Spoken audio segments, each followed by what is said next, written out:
saya tekan mic-nya ya, sementara presentasi berjalan.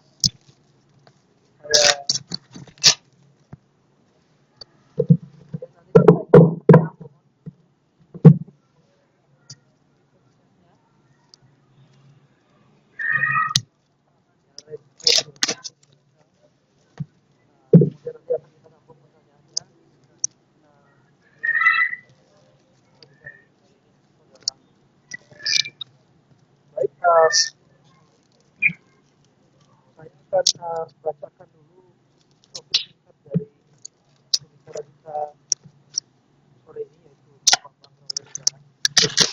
Beliau lahir di Palu 24 Maret 2006. Beliau dalam lulusan dari Teknik Pertambangan ITB Angkatan 95. Saat ini beliau berdomisili di Kota Bandung dan berprofesi sebagai petani kopi di Gunung Manglayang, sekaligus sebagai konsultan riset dan bisnis dan manajemen bagi UKM dan industri.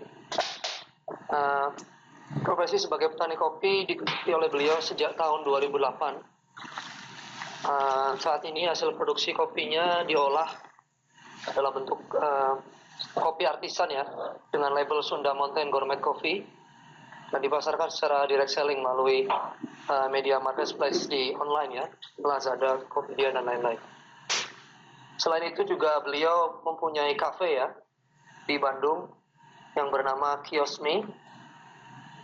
Semenjak tahun 2015 beliau juga mendirikan Gapoktan ya, atau Gerakan Kelompok Tani Kopi Manglayang, dalam rangka meningkatkan kesejahteraan petani dan sebagai perwujudan komoditas kopi Arabica Prenger khas Jawa Barat yang berdaya saing unggul. Di sisi yang lain, beliau juga aktif sebagai konsultan statistik, marketing research, feasibility study, business solution, financial analysis, dan lain sebagainya ya. Beliau menggeluti ini semenjak tahun 2010.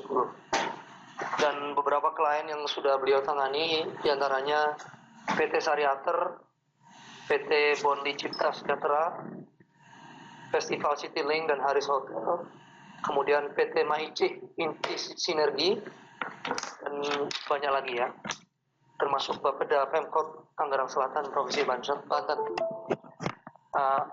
Demikian profil dari beliau. Untuk selanjutnya saya akan serahkan kepada pembicara Kang Bambang Prawira untuk mempresentasikan presentasinya ya malam ini. Baik, ini Assalamualaikum warahmatullahi wabarakatuh. Pertama-tama mungkin saya juga mendapat informasi bahwa audiens bukan hanya di Indonesia ya. Jadi saya juga mengucapkan selamat siang, selamat sore, selamat malam. Baik, sepertinya ada sedikit gangguan dari pembicara kita, mohon bersabar. Sekali lagi selamat datang untuk peserta webinar kita Miners Development Center malam ini. Terima kasih sudah meluangkan waktunya. Dan kami juga mengucapkan terima kasih untuk pembicara kita malam ini, yaitu Kang Bambang Prawira yang sudah meluangkan waktunya untuk berbagi ilmu dengan kita ya. Kemudian untuk para peserta mohon mic-nya di mute dulu selama pembicara mempresentasikan presentasinya untuk kelancaran acara kita malam ini. Jika ada pertanyaan silakan menulis di fitur chat. Menulis di fitur chat dan nanti akan saya tampung ya.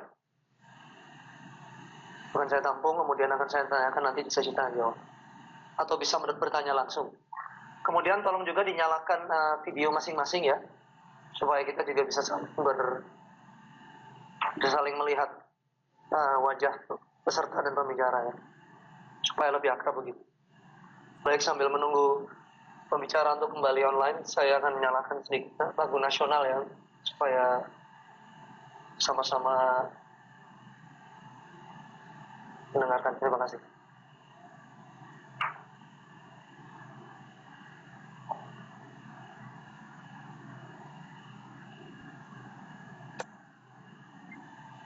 Baik, selamat datang untuk para peserta yang baru bergabung.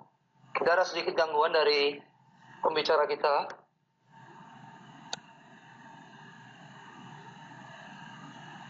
Sedikit dari gangguan dari jaringan internetnya. Jadi mudah-mudahan beliau akan gabung kembali. Saya ucapkan selamat datang untuk yang baru bergabung. Mohon dinyalakan videonya dan di mute mic-nya ya, sementara pembicara kita memberikan presentasinya. Sementara menunggu, silakan menikmati lagu nasional kita ya.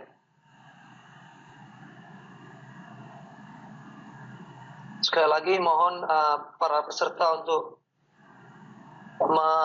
mute mic-nya ya. Itu akan ditandakan dengan tanda merah, mic warna merah ya. Tolong di mute.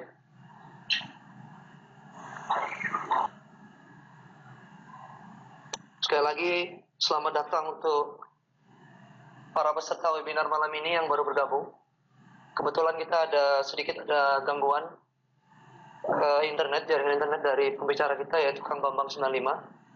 Jadi sambil menunggu, saya ingin mengumumkan beberapa hal. Jadi mohon para peserta webinar untuk menyalakan videonya dan mute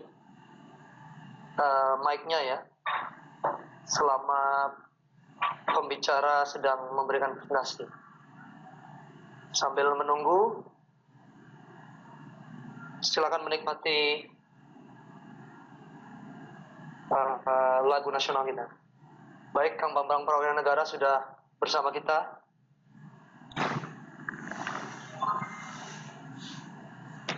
Sekali lagi selamat datang untuk peserta webinar Minus Development Center malam ini yang sudah bergabung dengan kita. Sekali lagi saya ingin mengingatkan, mohon videonya dinyalakan, kemudian mic-nya di mute ya.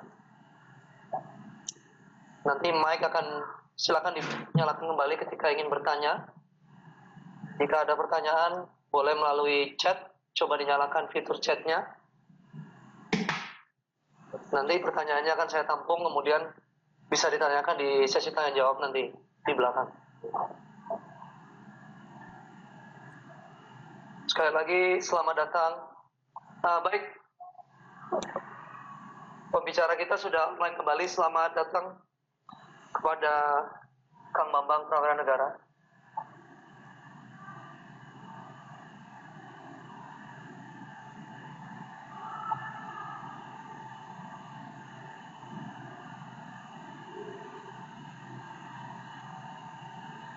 Ya baik, selamat datang Kang Bambang. Baik, sambil menunggu koneksi audio dari Kang Bambang, selamat datang sekali lagi untuk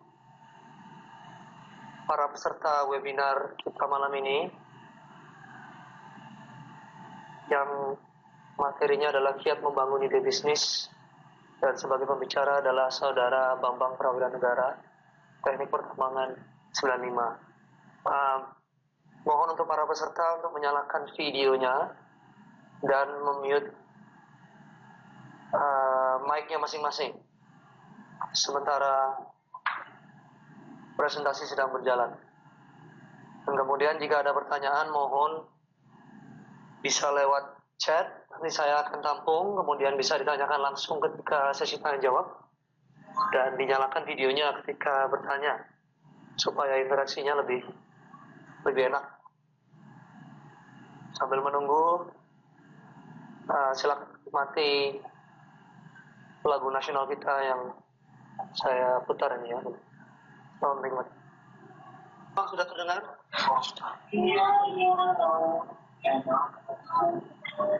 Baca Kang Mamang webinar Minus Development Center malam ini. Mohon maaf dari koneksi Prawira Negara 95. Untuk sementara, untuk para peserta mohon menyalakan videonya masing-masing dan memute mic-nya demi kelancaran presentasi kita malam ini.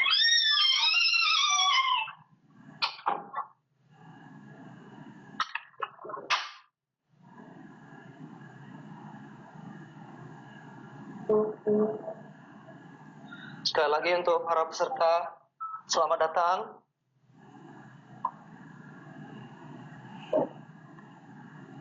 Baik, sekali lagi mohon maaf, sedang ada gangguan ini, jadi kami sedang usahakan untuk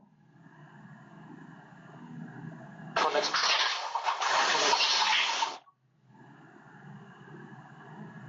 Sambil menunggu, selamat menikmati lagu nasional yang saya nyalakan ini. Mohon maaf. Halo? Bisa Kang? Coba lagi Kang. Videonya udah, tapi audionya tetap mau keluar. Dari HP ini? Ya, dari HP ya. Kalau dari HP maka sebenarnya langsung aja, nggak pakai connect audio. Mungkin di HP yang coba di yang kecil di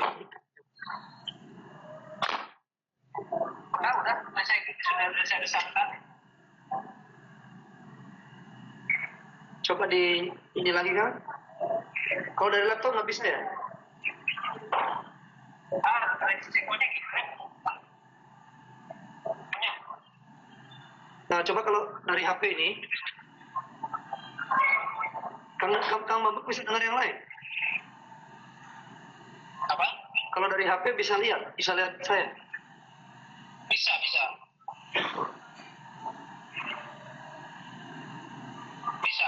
Kang Mabang ngomong nggak masuk ya? Coba saya itu ya. Coba hidupkan. Videonya juga nggak muncul Kang Mamang di sini.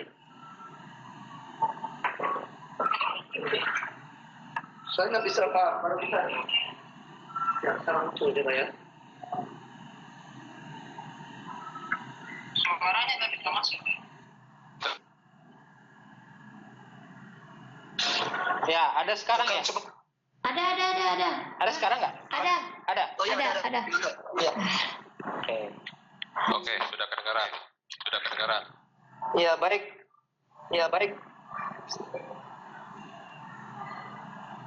Baik, selamat datang kembali untuk pembicara kita, Kang Bambang 95. Sepertinya ada sedikit gangguan teknis juga dari internetnya ya. Sambil menunggu Kang Bambang naik kembali. Selamat datang untuk peserta webinar sore ini.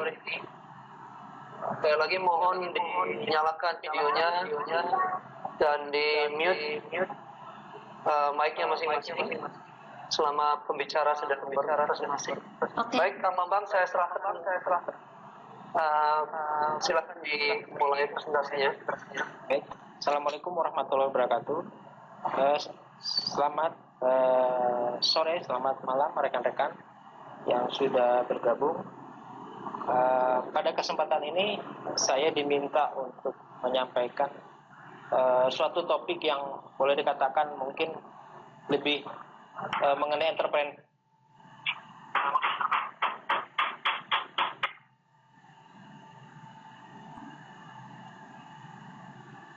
Bagaimana kita membangun, gitu, mendevelop suatu ide.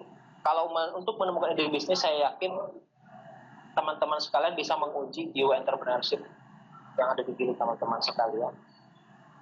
Sekiranya keinginan untuk berentrepreneur itu besar, maka teman-teman tentu akan menggali dan eksplor semua ide-ide yang sudah teman-teman punyai. Nah, pertanyaan sebagian besar untuk startup, baik itu pemula ataupun yang juga sudah menjalankan bisnisnya, umumnya mereka memiliki suatu confuse, sehingga secara sporadis mencari bagaimana cara untuk membangun ide yang sudah mereka menjadi suatu wujud bisnis yang siap dijalankan. Nah, pada kesempatan kali ini saya bermaksud untuk menyampaikan tahapan demi tahapan, meskipun secara general tahapan demi tahapan bagaimana mendevelop suatu ide bisnis. Ini bisa berlaku untuk apapun ya. Apakah itu di bidang pertambangan, apakah itu di bidang jasa, di bidang konstruksi, di bidang retail, ataupun produk hasil-hasil agro seperti saya pun ini bisa berlaku. Di sini secara batasan saya tidak akan membahas mengenai perjalanan bisnis kopi yang sedang saya jalankan. Itu mungkin akan menyinggung sedikit, namun itu hanya sebagai contoh. Baik. kita mulai dari, saya ingin memperlihatkan suatu bagan ya. Saya persingkat saja langsung pada slide selanjutnya. Bagan mengenai bagaimana mendevelop atau membangun.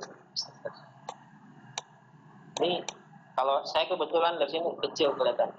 Itu dimulai dengan yang namanya temukan apa yang membuatmu tertarik. Lalu di situ Anda akan membuat list atau susunan. Apakah saya tertarik usaha konveksi, saya tertarik usaha peralatan elektronik, atau saya tertarik jadi jasa konsultan perencanaan tambang dan sebagainya. Nah, Anda list lalu Anda harus memilih gitu. Apa sebenarnya? Nggak mungkin lah Anda sebagai startup kita sebagai startup lalu kita harus memulai semuanya.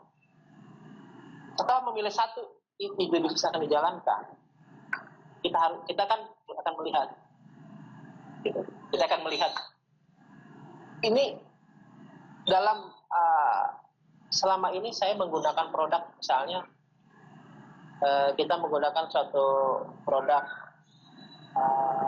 mengkonsumsi produk minuman ya, atau kopi lah yang gampangnya. Jadi selama ini apa yang menjadi problem pada saat Anda mengkonsumsi produk kopi pada umum? Lalu kira-kira apa yang menjadi problem konsumen secara umum, pasar yang ada di sekitar Anda yang tidak bisa disediakan oleh produsen. Nah di situ Anda bisa melihat ada peluang untuk ditindaklanjuti lebih jauh peluang. Misalnya saya selama ini menggunakan baju, kok kegerahan terus, rata-rata di kota saya tidak ada yang menyediakan baju dengan berbahan tertentu.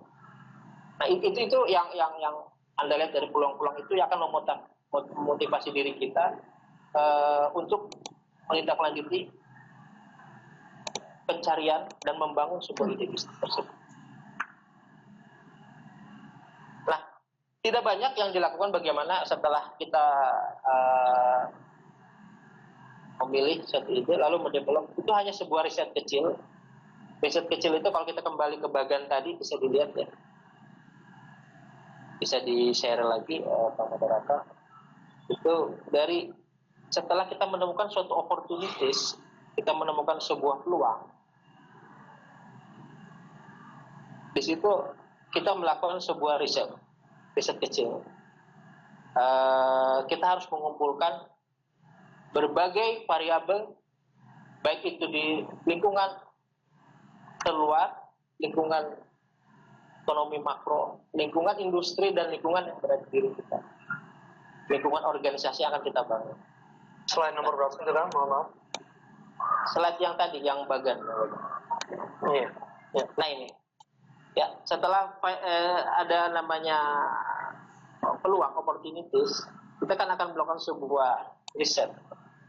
Melakukan sebuah riset itu. Kita bagi menjadi 3. Di situ ada task environment, ada societal environment, dan ada natural environment.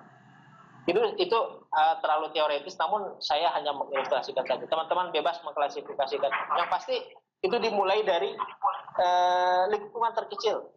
Kita harus, setelah kita menilai diri kita, setelah kita menilai kemampuan, interest kita, hobi kita, passion kita di mana, kita melihat di sekitar kita. Lebih keluar adalah kemampuan finansial kita, kemampuan koneksi kita dengan investor, atau mungkin kemampuan keluarga kita dalam mensupport, mungkin yang sudah berkeluarga, kemampuan bagaimana situasi kondisi rumah tangga, orang tua. Lebih luas dari itu, Anda akan melihat bahwa Anda berada di lingkungan seperti apa. Itu layer demi layer Anda akan coba buat listnya. Itu boleh katakan sampai pada akhirnya Anda akan melihat, ini saya akan beroperasi di kota apa, atau di wilayah mana, di lingkungan teritori mana, jadi mana karakteristik konsumennya seperti apa, saya memperoleh pasokan bahan baku dari mana, lalu saya akan bersaing dengan siapa dan sebagainya. Itu yang disebut dengan task environment. Nanti akan kita masuk pada slide itu, tapi sebelumnya akan saya review dulu. Yang kedua adalah masalah sosial. Sosial itu yang berkenaan dengan regulasi, misalnya bagaimana perizinannya, bagaimana kondisi politik, sosial, ekonomi.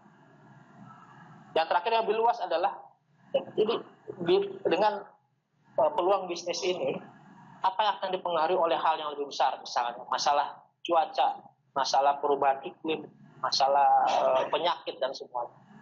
Tapi memang pada dasarnya itu terlalu luas, namun itu perlu untuk jadi bahan pertimbangan sebelum kita akan membangun bisnisnya. Nah, kalau yang dari menemukan apa ketertarikan kita terhadap ini sampai kita bisa melihat ada peluang di sini. Saya pikir itu saya tidak perlu jelaskan lebih jauh. Namun langsung pada bagaimana mendevelop bisnis tersebut ya. Jadi silakan masuk ke ya.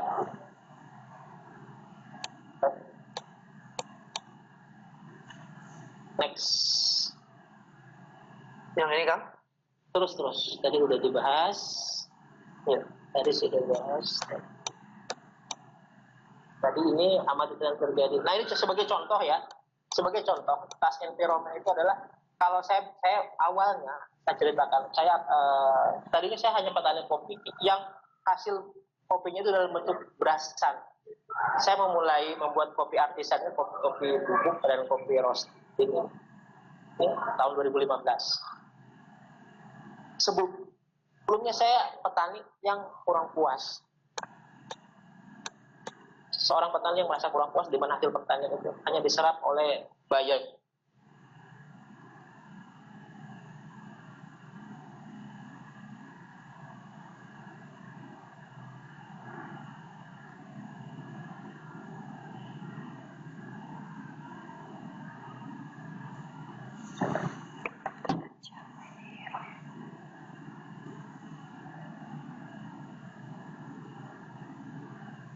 Mida, yang paling bawah itu ada peminum kopi, yang layar selanjutnya adalah penikmat kopi.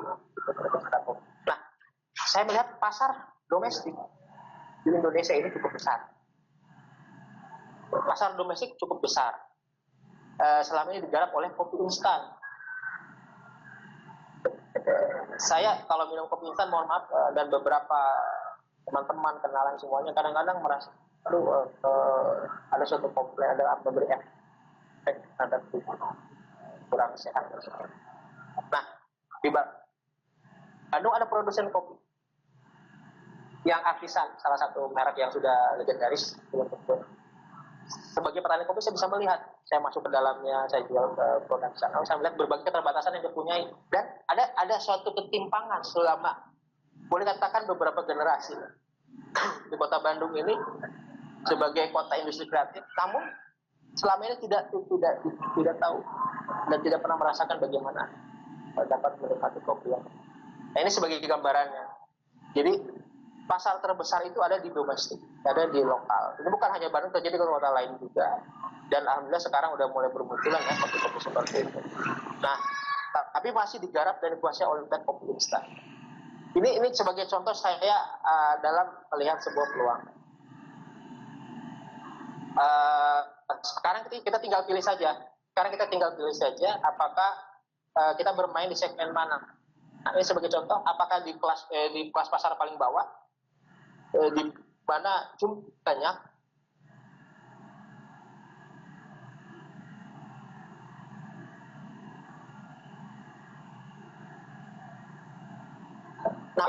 market segmen pasarnya itu atributnya terlalu besar, namun jumlahnya sangat sedikit. Konsekuensinya adalah dalam hal harga itu bisa kali dapat lebih besar.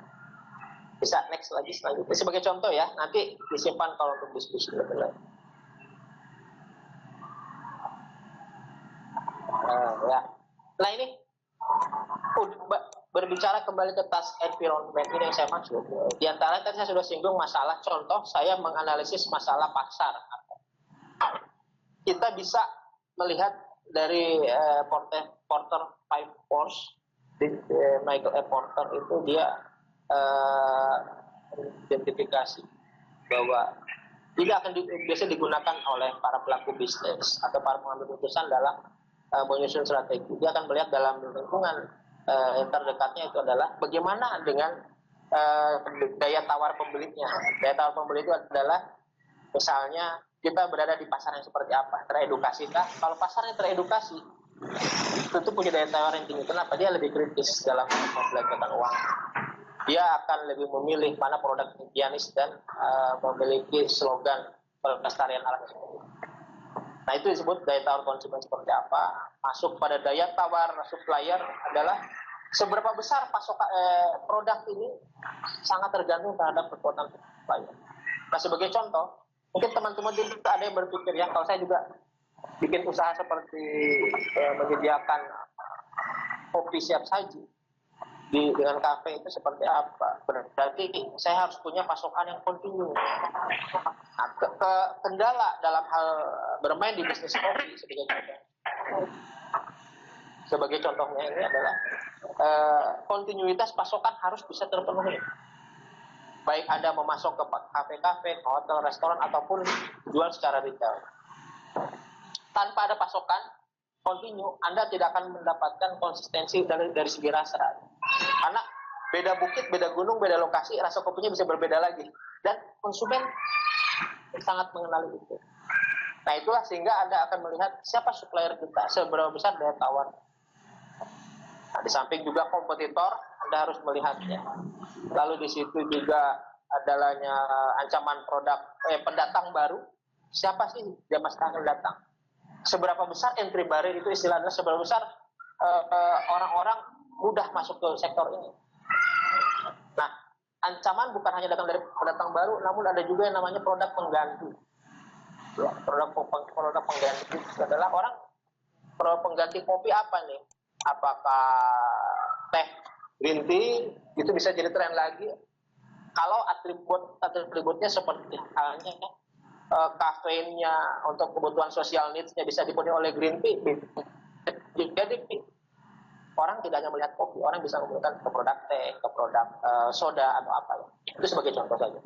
Ya, itu saya supaya nggak membuang waktu, saya selesai untuk bertanya. Mudah-mudahan bisa dipahami ya. Kita masuk ke societal environment dan natural environment.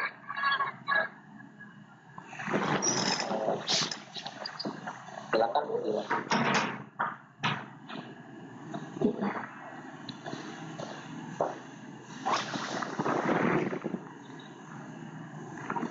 Nah, kalau social environment itu adalah pertumbuhan ekonomi, tren teknologi, politik. Saya pikir ini bisa dipahami lah ya. Jadi masalah. Jadi misalnya gini, kita membuat satu usaha di Kota Bandung. Kota Bandung ini saat ini Kota Bandung sangat operator perangan. Yang kedua adalah bagaimana masalah politik. Baru kita akan menjalankan bisnis di tahun di mana Jawa Barat akan melakukan pemilihan gubernur Jawa Barat tahun depan.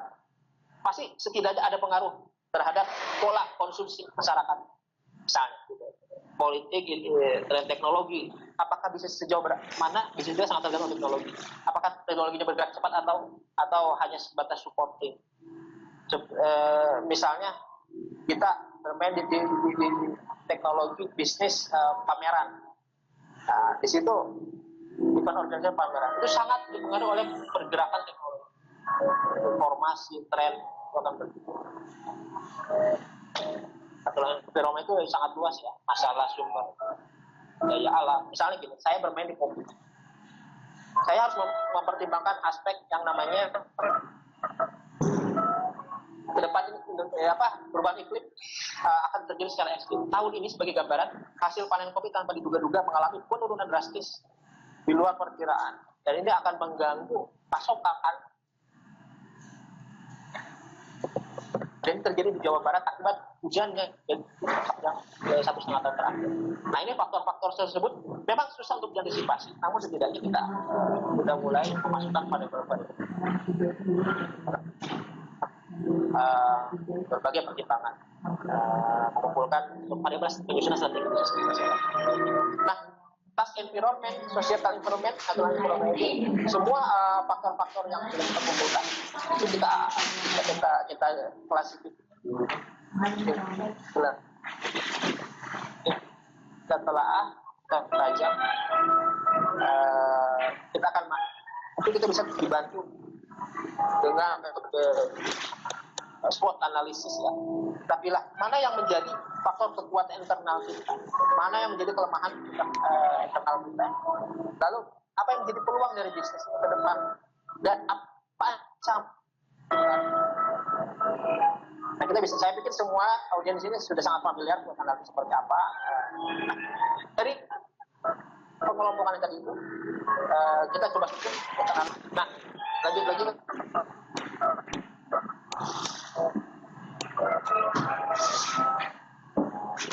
Silakan dilanjut. Nah ini Sekali lagi Kang. bisa dilihat sendiri ya. Nah, bisa lanjut lagi. Lanjut. Nah, ini terlalu kecil, saya juga bisa hafal semuanya. Saya ambil dari Thomson.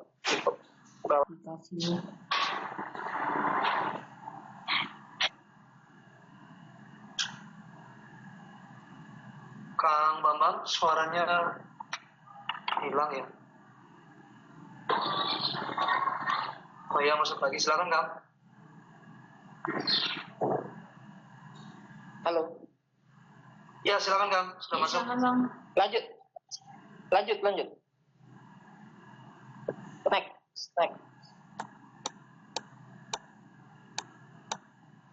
Halo. Ya Kang Bambang, yang ini slide yang mana? Ya. Sebelumnya apa tuh?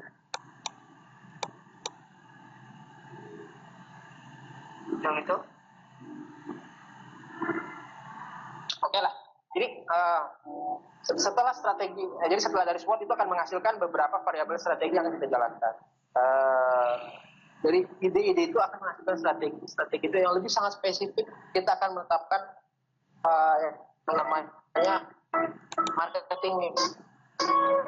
Marketing mix itulah terdiri atas di mana tempat kita akan menjalankan usaha, bagaimana metode promosi yang kita lakukan,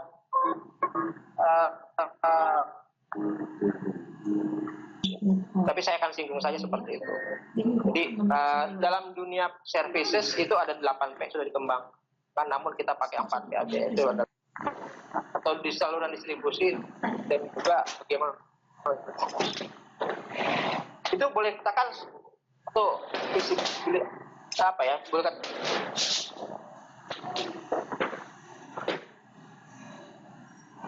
lanjut ya.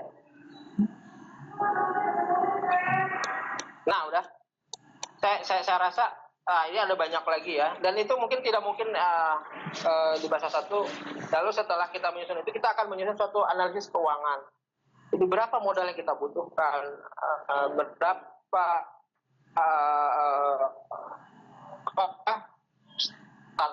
kapital untuk memulai usaha ini. Dari berapa sumbernya, berapa komposisi dana pribadi dan apakah dari perbankan atau dari perorangan, ditambah uang kita berapa. Lalu kita akan membuat suatu proyeksi ke depan, karena namanya proyeksi keuangan itu susah untuk diprediksi kepastiannya. Maka kita harus membangun asumsi-asumsi akan kita komunikasikan kepada pihak ketiga sekiranya ada. Betul. Lalu kita harus juga membuat suatu rencana penjualan.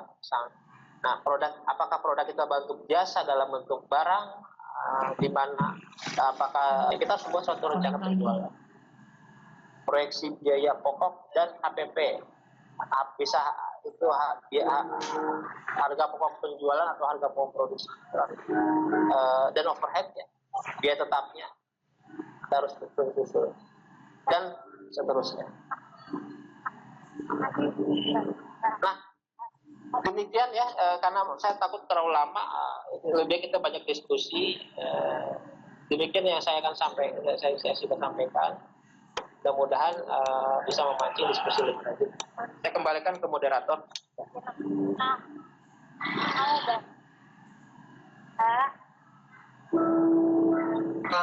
Terima kasih untuk Kang Bambang atas.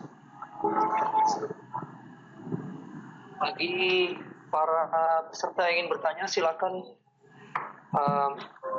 Dinyalakan mic-nya kembali, bisa bertanya langsung kepada Kang Bambang. Silakan.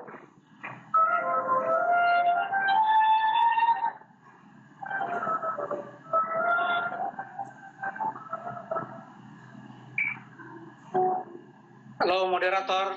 Ya, silakan Pak. Ya, saya Hilman Hashim. Selamat sore, Mas Bambang. Ya, selamat sore. Sekarang udah Mas. Ya, singkat aja ya. Sebetulnya apa yang disampaikan tadi itu sudah namanya lazim lah untuk satu buka usaha, semacam studi kelayakan lah gitu ya. Cuma saya yang ingin dengar sebetulnya dari Mas Bambang yang rada spesifik dari pengalamannya membuka usaha selama ini, misalnya dalam melakukan studinya ada asumsi-asumsi yang diambil, kemudian pada kenyataannya mungkin meleset begitu ya. Nah, ada nggak contoh-contoh seperti itu? Kemudian bagaimana Mas Bambang mengatasinya? Gitu Pak. Jadi konkretnya pengalaman Mas Bambang dalam mengelola bisnis ini, kesulitan-kesulitan dilakukan yang dihadapi selama ini seperti apa, dan bagaimana mengatasinya. Ya, mungkin itu saja. Terima kasih. Sama-sama. Langsung inilah. Langsung direspon. Ya, silakan Pak. Kang Bambang, silakan langsung direspon. Ya. Jadi gini, Mas Hilman, betul sekali bahwa dalam bisnis, itu contoh bisnis saya itu di bidang hasil pertanian. Lalu saya olah jadi satu produk yang saya jual retail dengan menggunakan market share dan teknologi IT. Nah, kendalanya tentu banyak sekali, terutama dalam hal ini kita contoh saya bermain kambing ini adalah kita bermain dengan makhluk hidup gitu ya. Sumber produksinya bukan satu mesin yang dibangun oleh truk ataupun dikelola oleh teknologi tertentu robotik, tapi adalah pohon-pohon kopi arabica di gunung. Kita benar-benar saya 50% faktor spiritual, itu kehendak Allah gitu, faktor itu. Sisanya adalah perhitungan teknologi pemeliharaan perawatan yang baik. Nah, seperti saya bilang tadi, yang namanya meleset tentu banyak sekali faktor yang meleset. Tinggal masalahnya ada dua, masalah non teknis dan teknis. Saya maksudnya pada saat kita menguji misalnya, kalau hanya menggunakan dana ataupun menggunakan resource dari internal dan mulai bisnis, pada saat itu meleset, boleh katakan nothing tulus lah. Kita paling cuma sehari 2 hari agak sedikit menyesali keadaan. Tapi begitu kita melibatkan aset pihak ketiga, tanpa adanya suatu pembekalan dan kesamaan visi misi, itu akan berapi. Hubungan teman karena ketidakdewasaan dan ketidakmatangan dalam jalan bisnis, hubungan teman bisa rusak. Padahal oleh satu hal yang bukan prinsip, bukan tentu ya, bukan harus sadari bahwa semua bisnis punya resiko. Nah, secara non teknis itu adalah kita harus menyamakan visi dulu dengan partner-partner kita. Namun kita imbangi pula dengan adalah kemampuan menyampaikan analisis untuk mengantisipasi mengurangi resiko-resiko yang bakal terjadi. Yang suatu asumsi itu dengan ada perangkat kalau dalam penyusunan keuangan dengan menggunakan analisis sensitivitas. Misalnya dari cash flow yang kita proyeksikan selama 10 tahun, kita buat versi di mana worst case adalah bagaimana kalau income menurun sebanyak X%. Apakah payback periodnya masih layak dan masih menarik bagi investor? Lalu kita akan coba simulasikan sampai batas di mana berapa persen penurunan itu yang masih dapat terjadi. Seandainya cost membengkak sampai berapa persen, di mana batas layaknya? Itu bisa diatasi dengan teknik keuangan. Meskipun itu tetap teoritis, itu hanya jadi perangkat penunjang untuk supporting dalam pegangan pada saat bisa dilakukan. Yang lebih penting dari pengalaman kami sebagai pelaku usaha adalah menyamakan visi misi dengan partner-partner, berdamai dengan diri kita kalau seandainya kita punya uang. saya boleh katakan saya bisa-bisanya kerja jujur. Saya sebagai konsultan UKM industri, semua hasil saya masukkan ke usaha agro karena ini membutuhkan kapital yang besar dan saya sudah berdamai dengan diri saya. Namun pada saat saya menggunakan dana pihak ketiga, saya harus memilih teman-teman ataupun kenalan ataupun lembaga perorangan yang benar-benar mengerti bagaimana dunia sektor pertanian, sektor perkebunan. Mungkin itu ya yang saya bisa sampaikan. Baik, Pak Hilman, silakan kalau ada yang mau ditanggapi, Pak Hilman. Mungkin ada yang lebih spesifik lagi. Tadi kan disampaikan gaul Pak Hilman. Salah satu faktor yang mempengaruhi bisnisnya Mas Bambang ini adalah rasa kopi itu kan bisa dipengaruhi oleh asal kopi dari mana didatangkan. Nah, padahal kalau boleh tahu nih gimana cara mengatasinya, gimana tuh? Baik, jadi begini, bagus Mas Hilman bisa menggali di dalam. Akhirnya saya buka. Gak apa-apa ini untuk sharing ke teman-teman. Saya boleh katakan mulai baru 2015. Beberapa kompetitor ataupun mitra saya di apapun yang sekarang sudah besar, tidak ada yang sempurna. Nah, pada akhirnya kita harus memilih kan, ada atribut-atribut produk ini. Satu adalah masalah yang namanya jaminan keamanan pangan buat segmen yang kita duduk. Yang kedua itu adalah masalah cita rasa, kekhasan rasa. Yang ketiga adalah masalah bonafinitas ataupun juga strata sosial ataupun gengsi yang bisa dicapai dengan mengkonsumsi produk. Kita harus memilih nih contoh dengan tiga atribut ini. Banyak teman-teman saya seprofesi di petani merasa dia belum siap dan percaya diri untuk launching produknya karena dia belum memiliki ketiga atribut. Nah, saya pikir saya sudah tidak betah menjadi petani dan menjual gabahan atau menjual belasan kopi. Saya langsung terjun saja. Meskipun dengan peralatan sederhana 2 tahun lalu.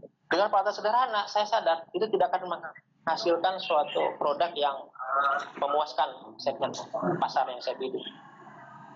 Akhirnya yang saya adjustment itu adalah segmen mana yang akan saya bidik. Awal-awal yang saya bidik adalah segmen pasar peminum kopi biasa yang digarap oleh instan. Nah, sampai sekarang saya keasikan di segmen ini saat ini. Saya pikir ini adalah suatu prospek pasar yang sangat besar di seluruh Indonesia.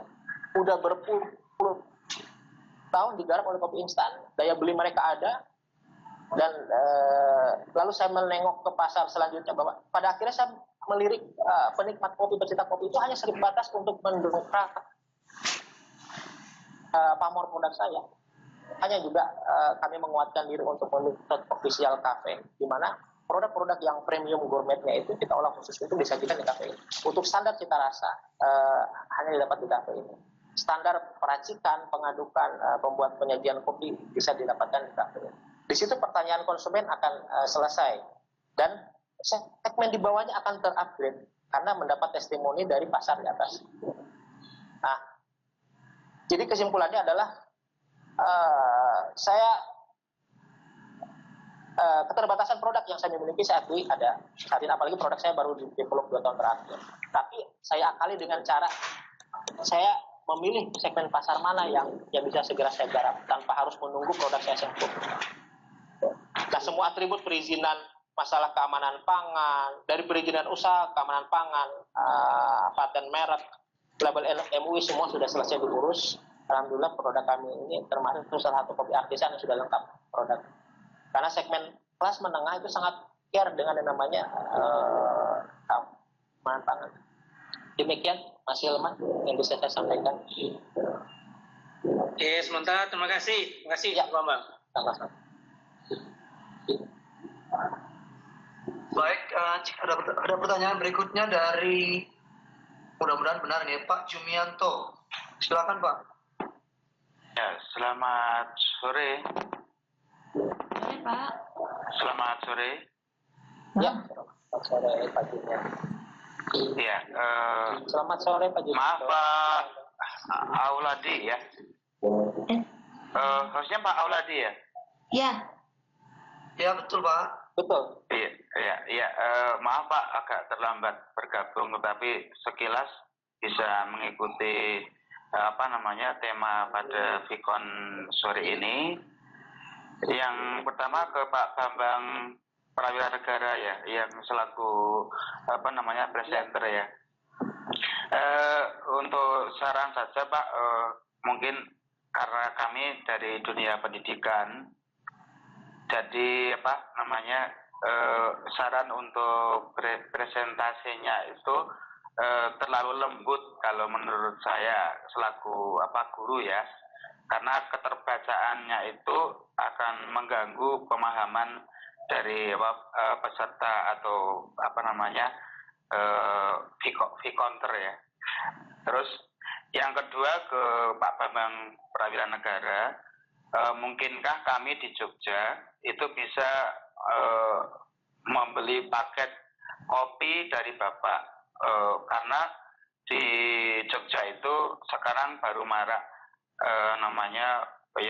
semacam warung-warung kopi itu yang sebenarnya itu bisnis yang sangat menjanjikan untuk akhir-akhir ini. Yang ketiga, mungkinkah bisnis ini saya kembangkan di sekolah, di kantin sekolah, karena pada kegiatan intensif maksud saya itu kadang-kadang siswa juga sampai sore. Nah, apakah mungkin nanti bisnis ini dikembangkan juga di sekolah melalui koperasi kantin sekolah? Yang keempat terkait dengan bisnis kopi ini, sudahkah Pak Bambang Prawira Negara itu mau merambah ke luar pulau? Karena pada bulan Januari saya kebetulan diberi tugas oleh Telkomsel untuk sharing media belajar di SMA 1 Ambon. Itu ternyata di sana kopi itu hampir setiap langkah menemui warung-warung kopi, dan memang animo masyarakat di Ambon itu juga besar.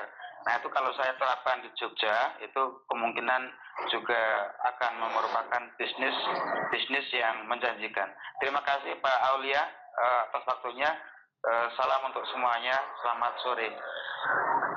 Terima kasih Pak Jumian. Baik, Pak Mas Kang Bambang silakan di respon pertanyaan. Baik ya, untuk masukan nomor 1 itu mungkin nanti kita akan evaluasi dengan panitia nanti kira-kira seperti apa. Karena tidak menutup kemungkinan juga sekiranya dibutuhkan nanti saya bisa hadir kembali dalam webinar seperti ini ya untuk bahas lebih lanjut. Mudah-mudahan masukan dari Bapak barusan bisa memperbaiki kegiatan kualitas kegiatan.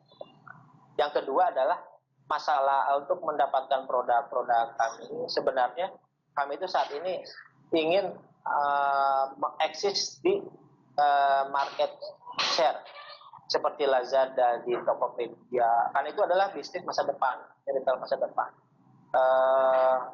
Sebelum kami mungkin mampu mengembangkan platform tersendiri. Namun saya pikir itu terlalu jauh aneh ya. Bapak bisa browsing di internet mengenai produk kami itu, lalu bisa mendapat tersedik bisa melihat ada galeri produk data. Jadi sangat mungkin Bapak bisa dapat seluruh Indonesia customer kami. Ya, dengan Bapak mengakses market share di situs Bapak bisa melihat testimoni pelanggan lain yang pernah konsumsi produk bisa dilihat. Gitu. Jadi memang tidak membeli kucing dalam karung lah. Jadi kami sangat mendorong siapapun yang ingin mencoba menggunakan produk kami itu dengan melihat di Lazada, Tokopedia, Bukalapak. Bisa dilihat. Yang berikutnya adalah untuk segmen. Sebenarnya kalau kopi kan kita sudah mampu bersama segmen. Meskipun sekarang jadi semua umur ya. Namun biasanya untuk masyarakat perkotaan seperti termasuk Bandung, Jakarta, dan Jakarta kota besar, udah sangat kuat sekali atribut namanya lifestyle. Bahwa itu kalau orang bersantai tidak minum kopi kayaknya belum nyantai gitu rasanya.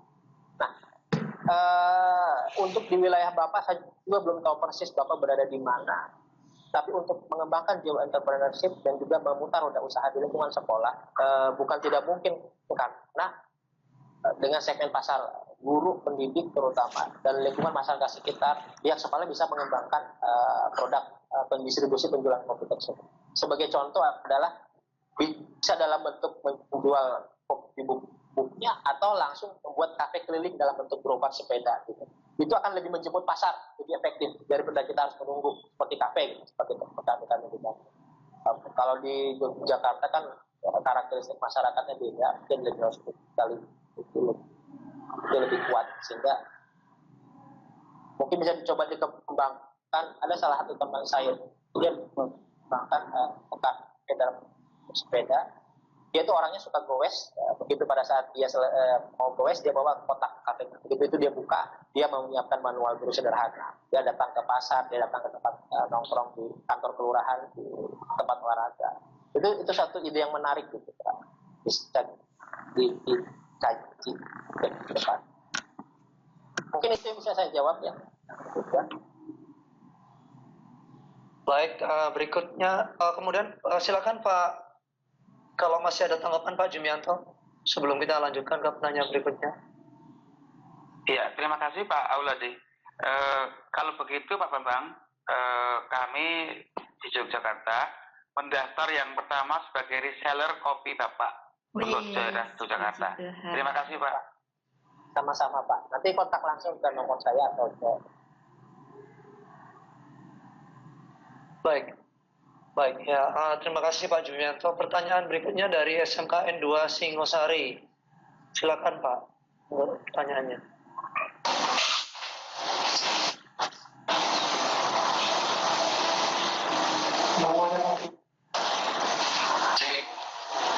Selamat sore, Pak. Bisa didengar Pak?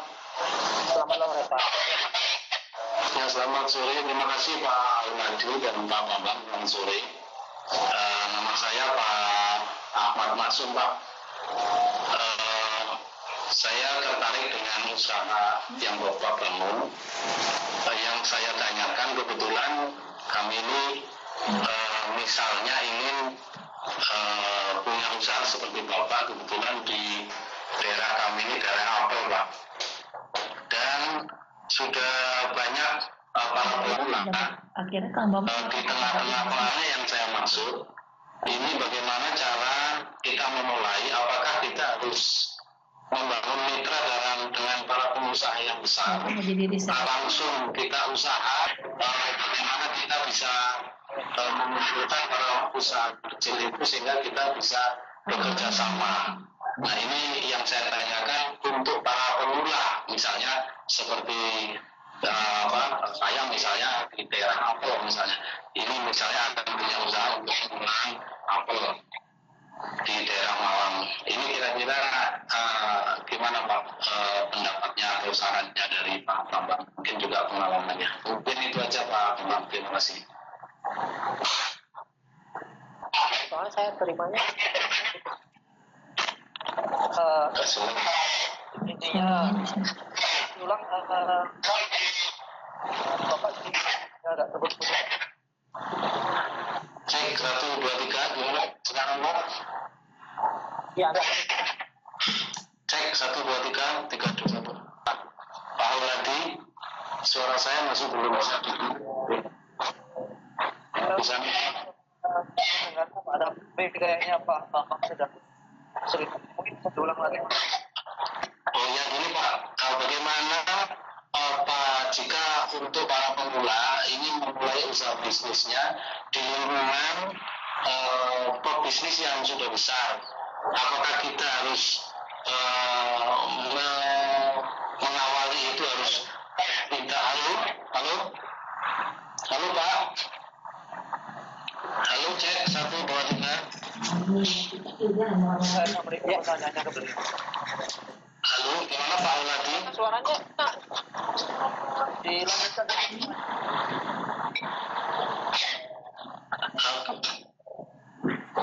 Oke, tes 1, 2, 3. Pak Auladi, gimana? Kami juga saya. Silakan diulang pertanyaannya. Oke Pak, jadi di kalangan para pengusaha yang besar, bagaimana cara untuk kita memulai? Apakah kita langsung buka usaha begitu saja, atau kita menjalin kerjasama atau mitra yang punya usaha besar tadi itu, supaya usaha bisnis kita ini bisa jalan.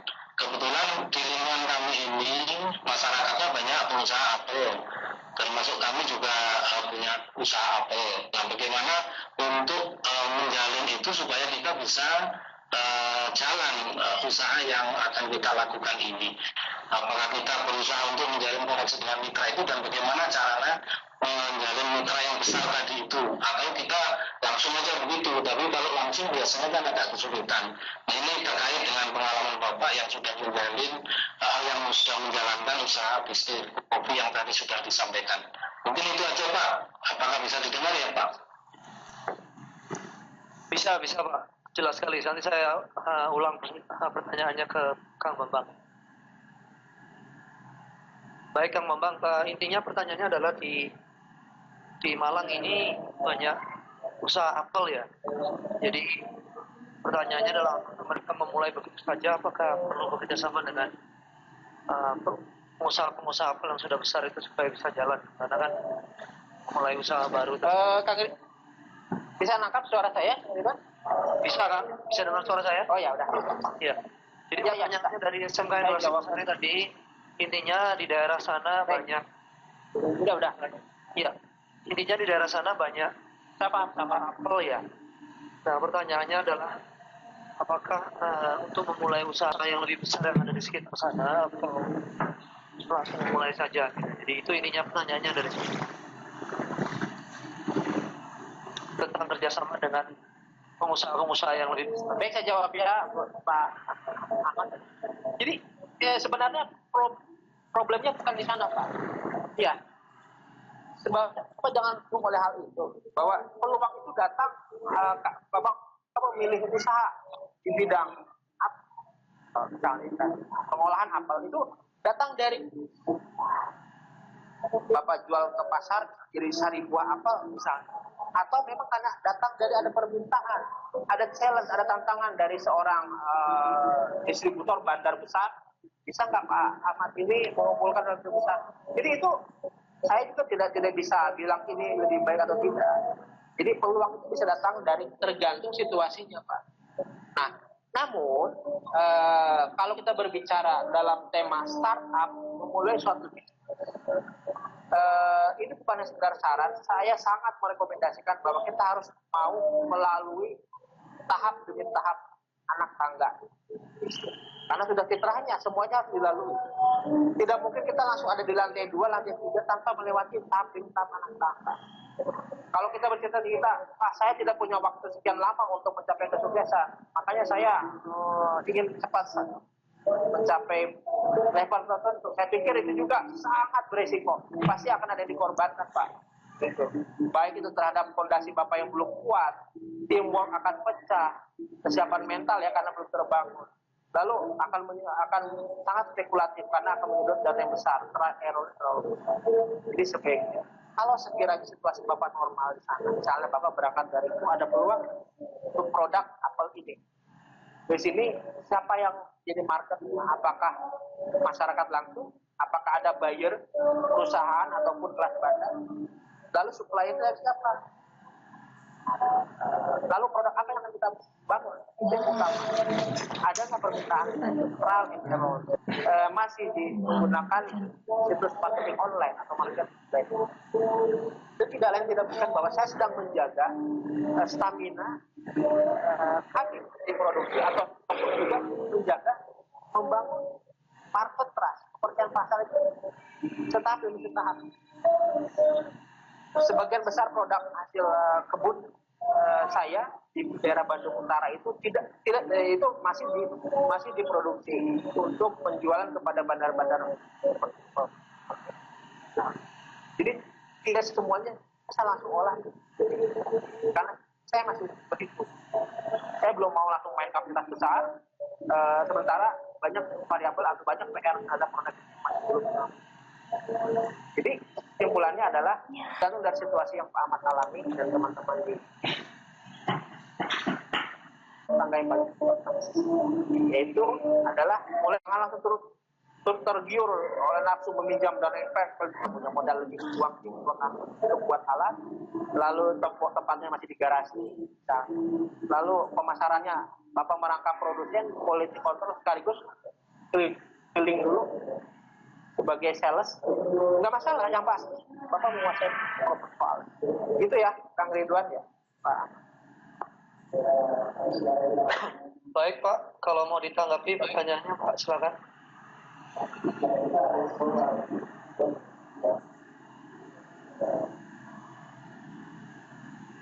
Bapak Ahmad tadi. Pak, Silakan diulang. ini Pak, terima kasih Pak sarannya. Satu lagi tambahan, apakah dengan menggunakan fasilitas online ini juga salah satu sarana untuk memasarkan dan mencari seperti kami ini Pak, dan Bapak menyampaikan online tadi. Produknya apa? Pengolahan apel Pak. Apel olahan atau Pengolahan untuk ada macam-macam, ada air. dalam bentuk apa? Keripik dan air. Sari apel dan keripik Pak.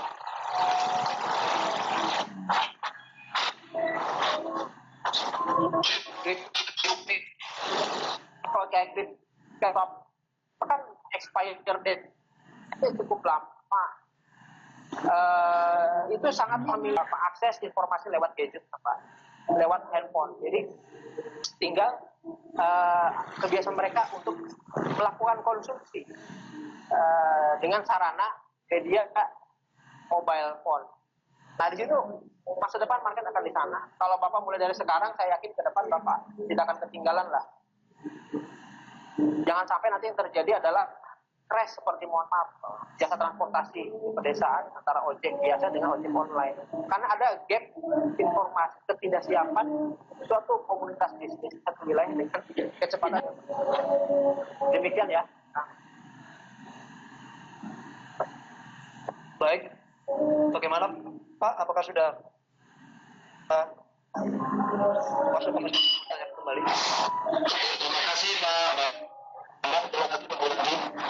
Sama-sama Pak. Ya, pertanyaan berikutnya ramai sekali yang bertanya ya, jadi saya harus satu persatu, mohon maaf. Jadi pertanyaan berikutnya dari Ibu Sari Yuliati, silakan Ibu.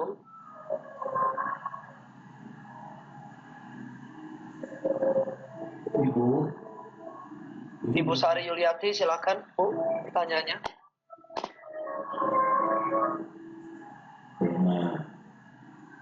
Mungkin saya tanyakan aja di sini ya, beliau mengetik kepada saya.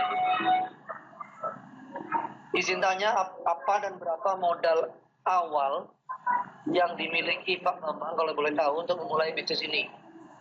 Kemudian boleh tanya alamat Sunda Montopoli. Nanti pengen makan ke Bandung. Itu pertanyaannya. Baik, ini kalau saya cerita mungkin agak-agak seperti suatu cerita ilusi ya. Sebenarnya modal awal saya itu, kalau saat ini aset saya tidak bisa hitung. Bukan saya bermaksud sombong, tapi adalah saya merintis ini dengan dengkul, modal dengkul. Kalau saya berbicara saya sebagai petani kopi, lahan yang saya kelola saat ini sebenarnya kurang lebih 100 hektar yang optimal. Itu hasil kerjasama dengan pemerintah. Nah, seharusnya ini levelnya sudah sekelas Hatta Timur Daya atau Lim Siu Liong gitu ya, usaha perkebunan. Apalagi saya itu jaraknya 5 km dari kota Bandung. Ibu, kalau meminta alamat saya nanti bisa catat aja WhatsApp saya, nanti Ibu bisa kontak-kontak dengan saya. Nah, untuk pengolahan kopi ini, kebetulan kapasitas kita belum kelas pabrik, Jadi masih izinnya pun masih PRT, Pak. Jadi masih dikelola oleh istri saya di rumah dengan peralatan laundry kopi standar. Jadi kalau dibilang aset itu pengolahan kopinya dan nilai aset sebenarnya itu tidak seberapa. Modalnya itu hanya alat satu roasting yang harga 2,5 juta awal. Hanya itu. Dengan bahan baku kopi kebetulan saya tidak beli bahan baku karena itu dari hasil panen yang saya petik. Jadi beras kopi saya bawa pulang ke rumah lalu diolah. Nah, aset itu berpasokan besar yang kalau sekiranya semuanya sudah menghasilkan bukan toko kopi baik online maupun offline. Saat ini kapasitas produksi kami itu baru 25%, sekitar 20 tonan. Nanti ke depan bisa bertahap karena kami nanamnya nggak sekaligus di kapasitas. Itu mungkin gambaran. Baik. Ibu Srinya kebetulan meninggalkan. Ibu Sarinya tadi ingin meninggalkan sebentar ya, jadi kita bergabung lagi mungkin bisa ditanya. Ada pertanyaan ini Kang Bambang dari mungkin Setia Budi, kalau mau tanya langsung silakan Pak. Halo, selamat sore. Selamat sore Pak. Ya. Ya, terima kasih Pak Bambang waktunya. Iya. Oh ya. Saya ingin memberdayakan UMKM di Kota Malang, Pak Bambang. Lalu Bu, saya untuk menjual barang-barang mereka. Tetapi usaha yang sudah saya lakukan itu beberapa sudah saya data mereka, data-data UMKM. Kemudian mereka saya ajak untuk berpartisipasi, mengikuti kira-kira kalau nanti website saya sudah jadi, mereka bisa bergabung. Tapi jujur saja di tengah-tengah gini saya merasa membutuhkan waktu banyak karena saya sendiri juga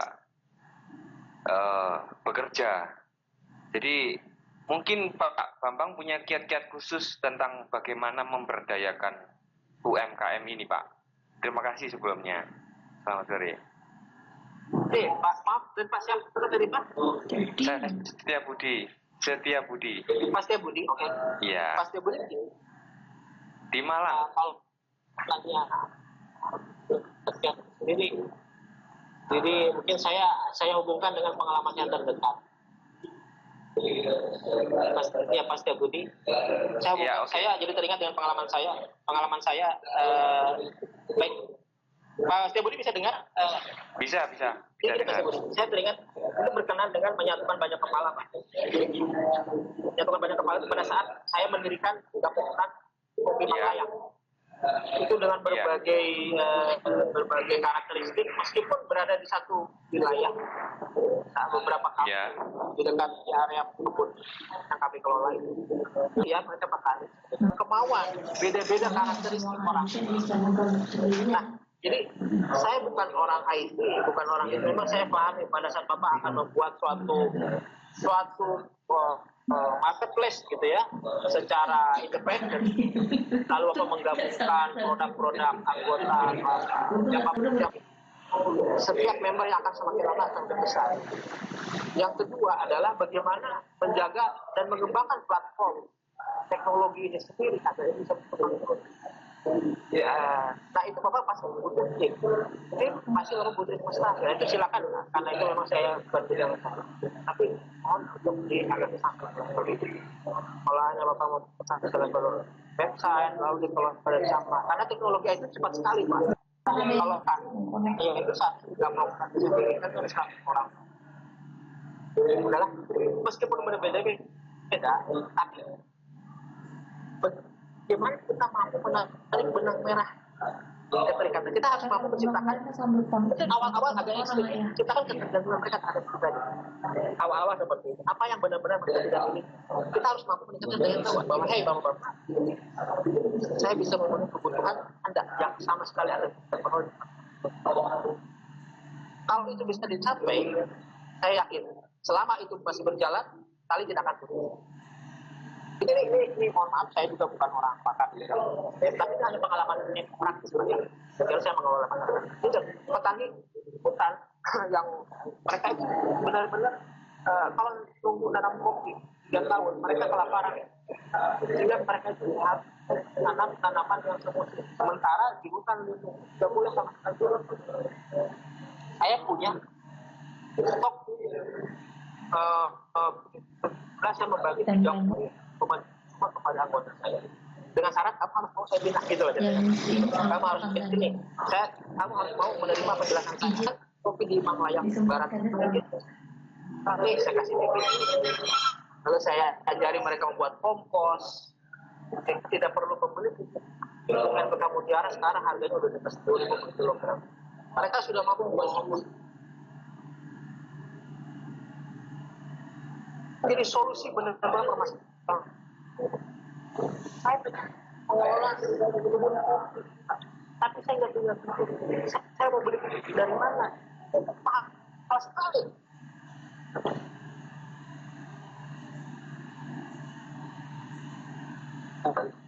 Bukan basic. Harus dipakai karena organisasi akan dinamis terus. Bapak harus organisasi Bapak harus terus memproses, akan bubar Pak. Itu mungkin sedikit.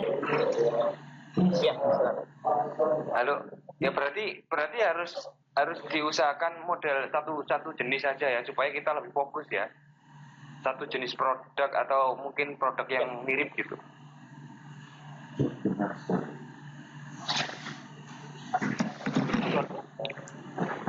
Ya pertanyaannya gini Kang, jadi apakah ini harus fokus jadi satu produk saja atau beberapa produk yang mirip-mirip? Pertanyaan dari Mas saya begini.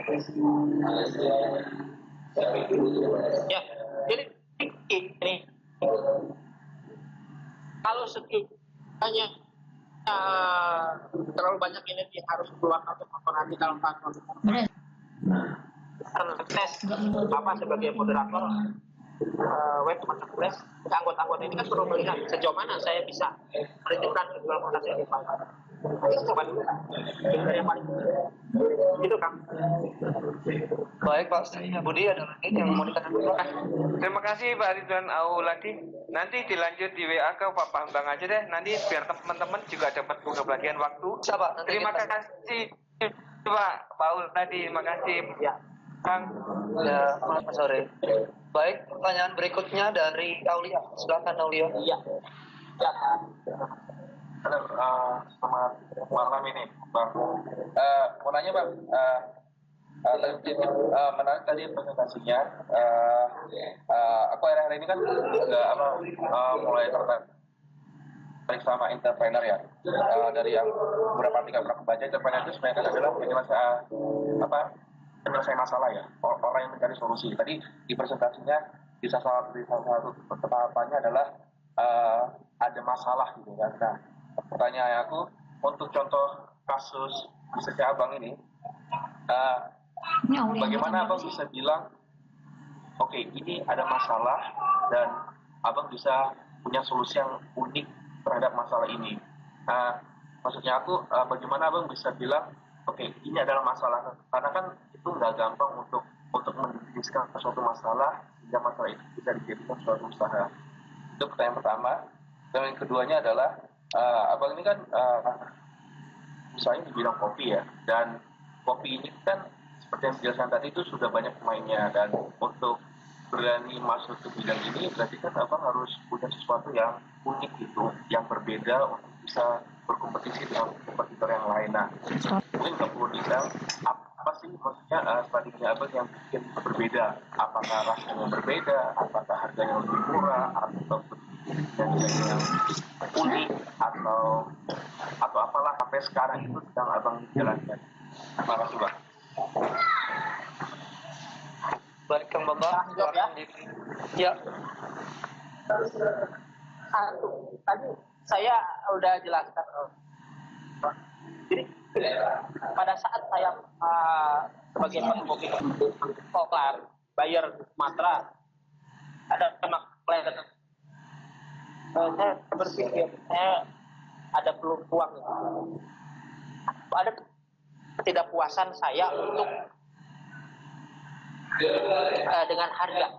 Saya bilang ada peluang di situ bahwa pasar terbesar peminum kopi adalah pasar terbesar itu masih dikuasai oleh kopi instan yang dari segi kualitas, rasa dan semuanya itu masih di bawah. Dengan produk kopi saya, ya meskipun baru saja, saya berani jamin dan berani tes. Lalu saya tes kepada. Nah, muncul permasalahan. Merek saya siapa yang tahu? Apalagi sekarang ada, mohon maaf, anak perusahaan kopi kapal api namanya bermerek Excelso, itu juga jenisnya Artisan. Kopinya tidak campuran dalam bentuk. Unggulan saya adalah saat ini organisasi saya masih kecil, jadi saya tidak punya banyak ongkos yang harus saya keluar, kan jadi kelola sendiri dari SMKN. Penjualan masih dilakukan dengan istri. Rantai distribusi. Nah, saya bisa cost leadership. Saya bisa menjual dengan harga yang di bawah harga. Dia harus jual lebih tinggi karena dia tidak terikat kerjasama untuk saluran distribusi pemasaran di gerai-gerai besar. Belum lah ini memang akan terlibat pada kompetitor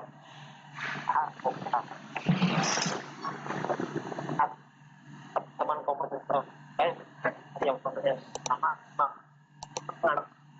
tetap paham, tapi di sini itu bermain. Saya tidak sampai menutup detik perang bahwa kopi saya benar-benar single origin itu berada di kawasan proses budidaya, proses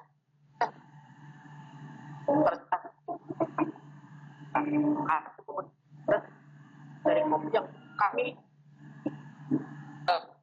kalau dari suka pikir Pak, itu yang menjadi detail itu bisa menjawab oleh saya. Nah, kebutuhan apa tadi ya? Saya jadi baik, Kak. Mengingat waktu mungkin kalau pertanyaannya dipersingkat saja ya. Mungkin Aulia bagaimana? Apakah sudah agak putus ya, saya kurang begitu nangkap tadi sebenarnya. Cuman nanti saya lanjut pribadi aja lah mungkin ke bang-bangnya. Cuman ya, terima kasih buat jawabannya. Ya nggak putus tadi penjelasan. Iya, oke. Terima kasih Aulia. Nanti kami akan sebarkan nomor kontaknya Kang Bang. Gatot dari Bangkok ini, silakan Pak Gatot. Terima kasih Auladi. Bang, mau tanya dua tanya ini Bang.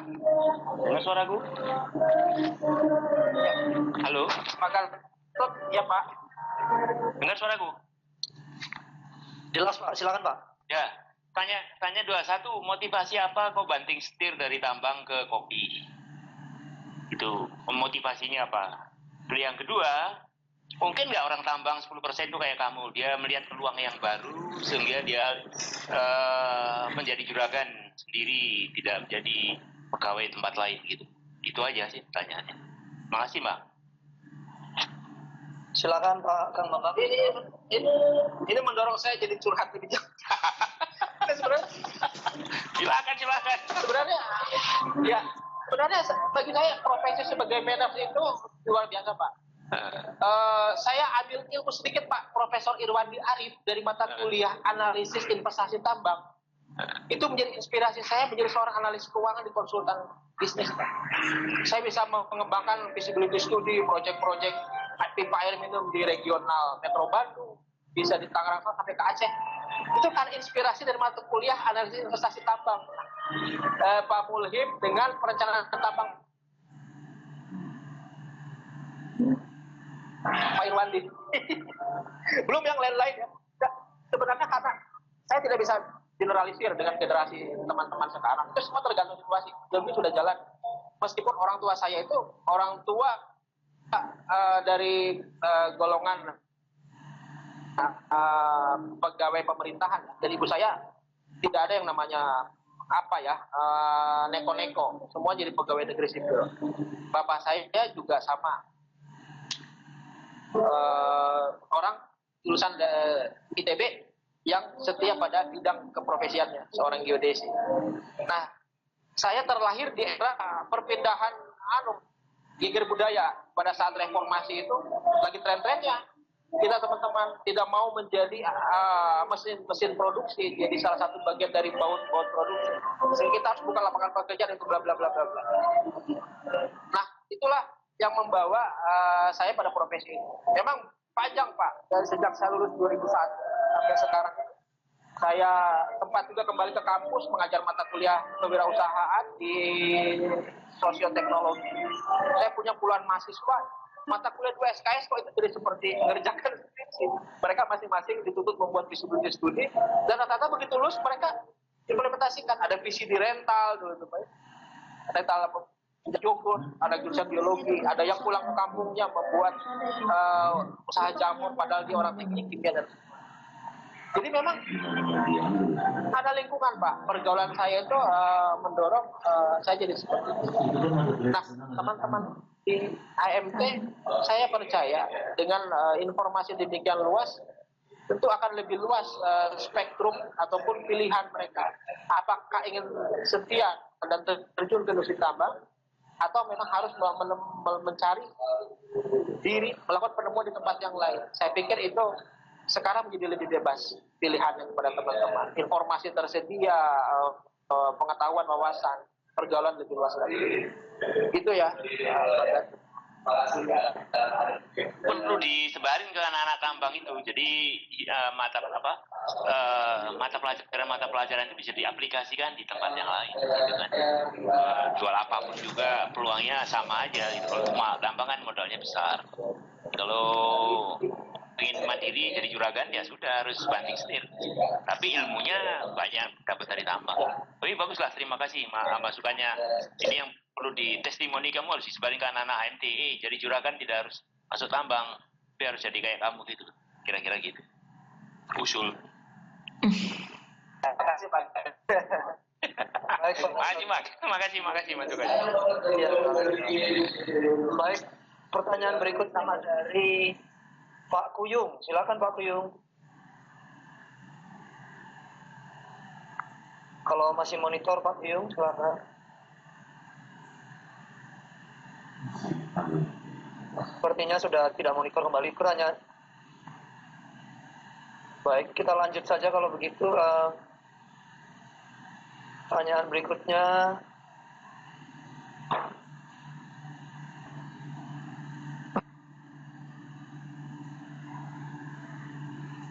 Baik, Pak Budi tadi ya ada pertanyaan. Baik, saya buka kembali pertanyaan. Jika ada yang ingin bertanya, silakan.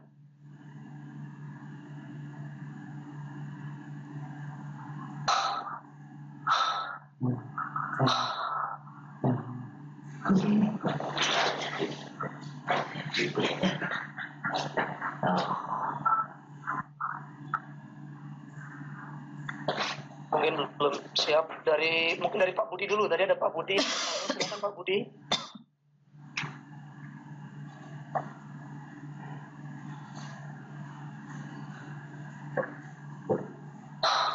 Nah, kalau nambah tanya boleh ya Auladi.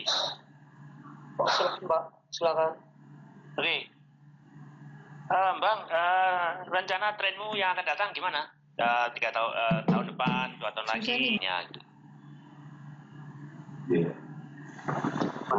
Dalam artian saya nekat terjun ke usaha perkebunan ini. Saya bilang ini mungkin kelasnya harta timur daya atau apa, karena luas saya nggak cuma 1.200 pohon Pak. Begitu di challenge oleh pemerintah, saya bilang saya sanggup. Langsung pemerintah bilang ini investor kita nih. Terus ayah saya bilang, kalau jadi pengusaha kan saya kader, saya bukan investor, ini duit dari mana? Bapak saya, kalau bahasa Sunda itu kumaha engke. Gimana ntar aja, peluang nggak datang 2 kali. Akhirnya ya kayak sekarang, habisan semua untuk saya dapat lahan itu. Namun dengan modal saya terbatas, saya hanya mampu mengelola dan mengolah sekian persen efisien. Saya harus meningkatkan efisiensi hasil perkebunan dulu untuk meningkatkan kapasitas produksi. Luasan sudah terpenuhi, tinggal kapasitas produksi per bulan kita nambah. Nah, saya mengembangkan tidak hanya sebatas market online. Saya ingin membuat toko semacam toko yang dibajai, yang memiliki added value lebih baik dengan harga yang lebih rendah, sehingga kopi Indonesia terbaik bisa dinikmati oleh masyarakat sampai kelas bawah. Kalaupun ada peluang ekspor, saya nomor 2 kan, karena ini ekspor kopi itu hanya ke negara-negara kecil yang jumlahnya mungkin sebanding dengan kota Bandung, sebanding dengan pasar kota Jakarta, dengan margin yang tidak seberapa, dengan resiko yang sangat besar. Lebih baik saya, sementara pasar dalam negeri ini digarap oleh orang-orang mereka.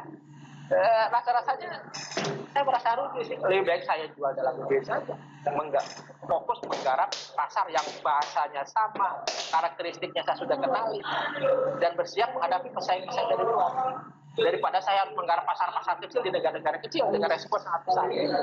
Itu ke depannya Pak. Baik, mungkin begitu saja ya. Ada pertanyaan lagi nih kebetulan dari Mas Agung. Silakan Mas Agung. Tadi Pak Budi sudah live, jadi Mas Agung bergiliran berikutnya, silakan.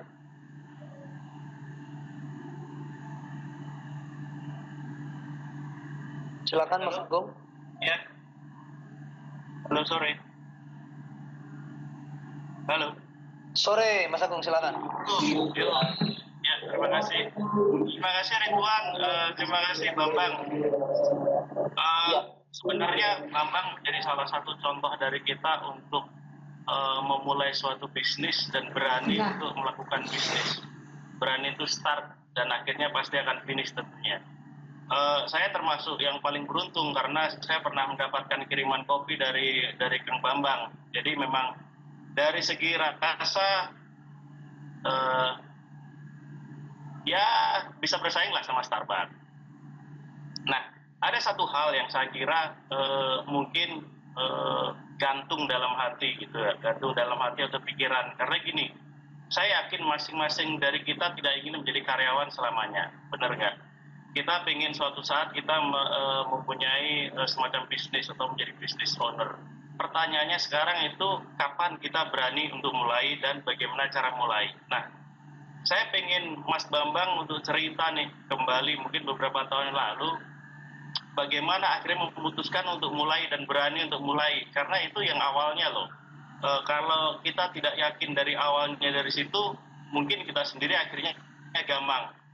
Pertanyaan lain ada, tapi saya kira tadi udah banyak dijawab pertanyaan sama dengan Pak Junianto dan Pak Step. Saya kira itu aja. Terima kasih.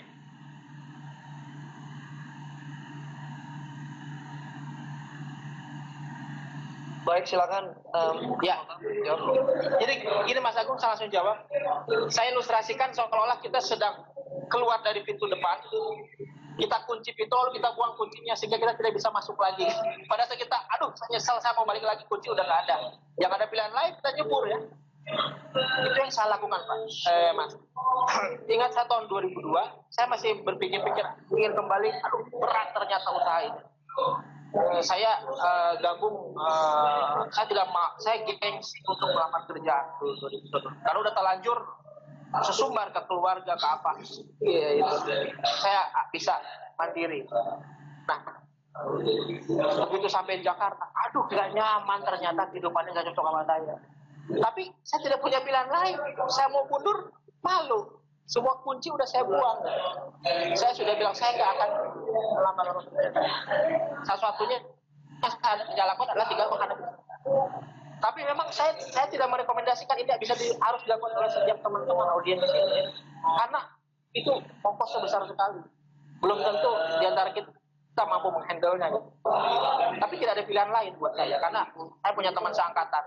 Kemarin sudah mau mulai masuk, saya tidak sebutkan namanya, masuk ke bisnis ya, walaupun masih dengan tambang, main di batu atau apa ya. Tapi dia masih mendua, tidak mau keluar dari pekerjaan.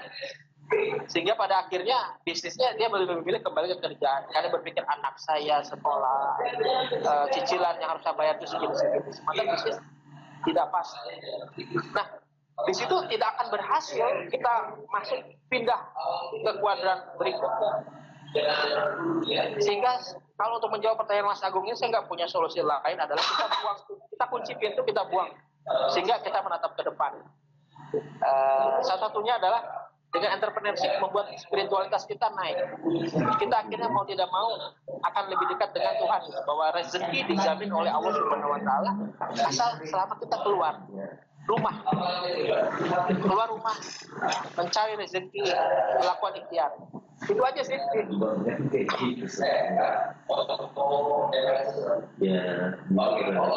Mungkin itu Mas Agung ada lanjutan lagi?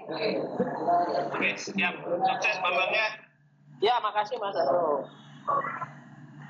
Baik, pertanyaan selanjutnya ini dari Pak, sebentar ya, saya ada listnya ini. Dari Pak Budi Susilo, betul.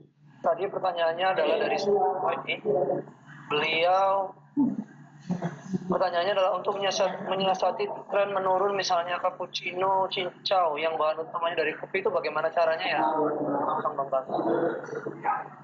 Begini Pak, kita ini sebagai contoh cappuccino cincau. Ada lagi produk sebelumnya itu minuman, kalau di Bandung itu kan ada yang namanya apa ya, avogato. Untuk produk kopi, biji kopi setiap saji itu namanya kopi luwak.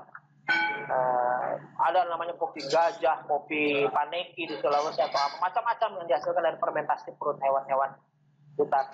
Nah, saat kita fokus terhadap produk ini, karena sebenarnya kalau kita kaji lebih jauh, yang namanya environmental, ada yang namanya industri life cycle, ada yang namanya product life cycle. Perkembangan ini kira-kira umurnya berapa lama sih? Kita berbisnis di kafe.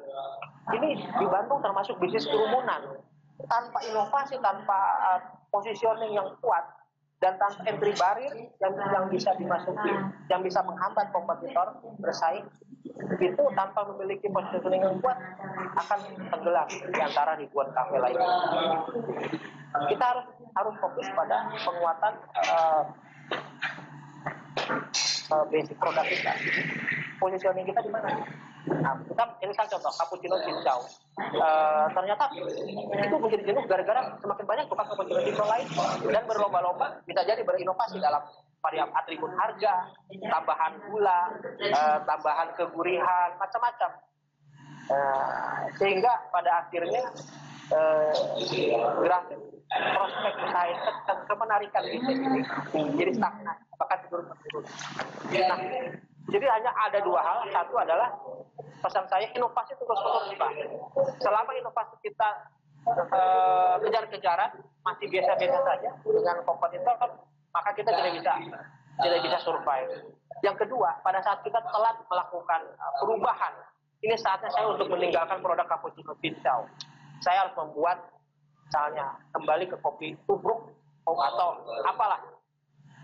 Itu ada namanya, kalau dalam istilah manajemen yang lebih besar itu namanya proses turnaround Pak. Meskipun kita skala kecil, kita bolehlah kegayaan. Turnaround itu pada saat kita ada di puncak, Bapak misalnya memproduksi cappuccino cincau, Bapak sedang laris-larisnya di wilayah Bapak. Di jalan pada suka produk punya Pak Budi ini yang paling laku. Itu saatnya Bapak untuk melakukan perubahan Pak. Jangan salah. Jangan nunggu grafik penjualan turun seperti sekarang.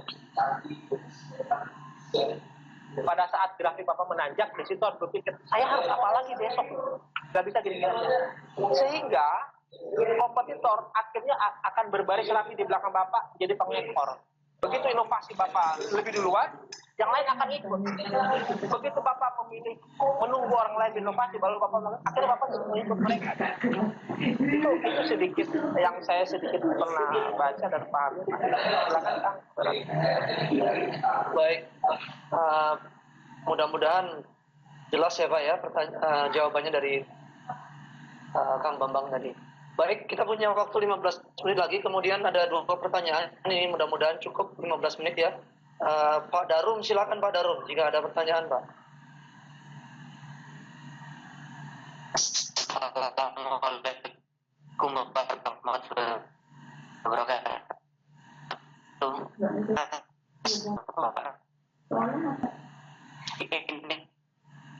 Pak, saya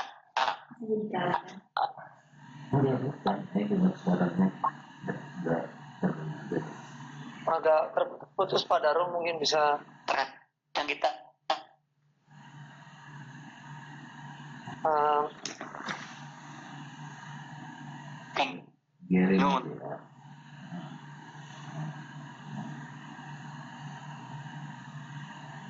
baik Pak Darum suaranya agak sedikit putus-putus Pak.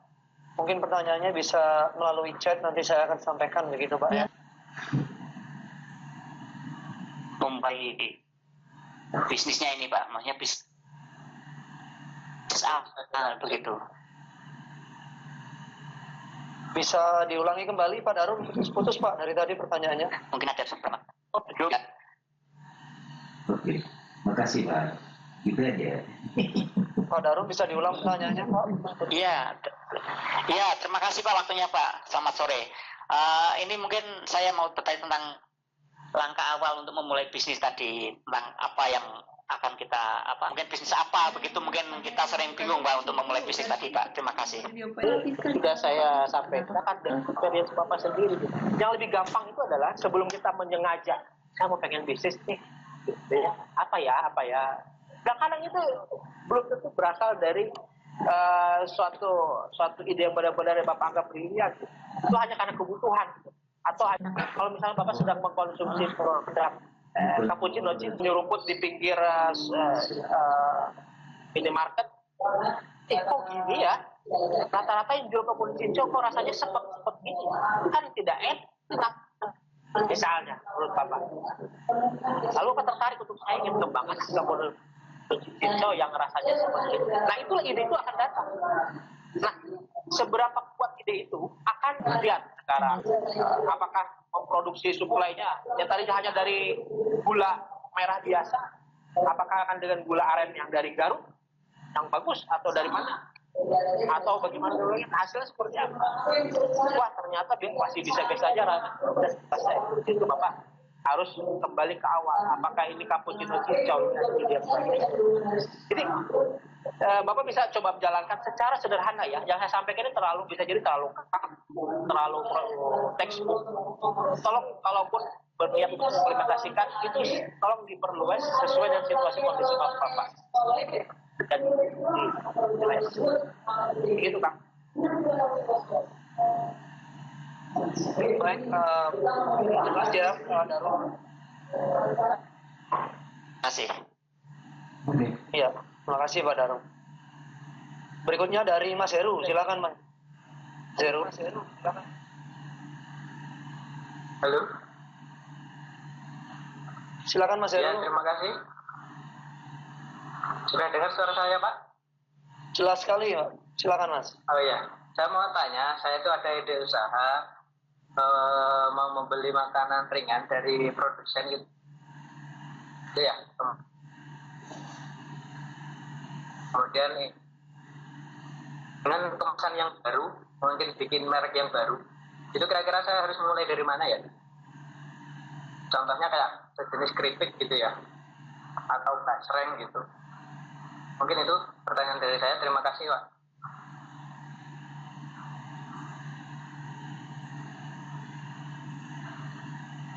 Halo, silakan Kak. Bambang dijawab. Dan silakan Mas Heru bisa memulai. Iya ya. Mas Heru, kalau tadi mengingat slide yang saya sampaikan, ada 5 task force. Jadi task instrumental ada 5 forces dari Michael Porter. Ada yang namanya bisa Mas Heru lihat dari itu bisa diimplementasikan pada satu wilayah. Mas Heru mau usaha keripik, istilahnya itu apa ya? Toll manufacturing. Mas Heru tinggal punya kekuatan distribution channel, tapi tidak usah capek-capek punya pabriknya, tidak harus menggorengnya, tidak harus punya kebun keripik. Tapi Mas Heru bisa mengkoordinir para supplier.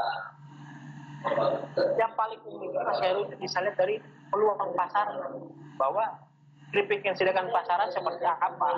Lalu lihat dari sudut pandang Mas Heru sebagai konsumen.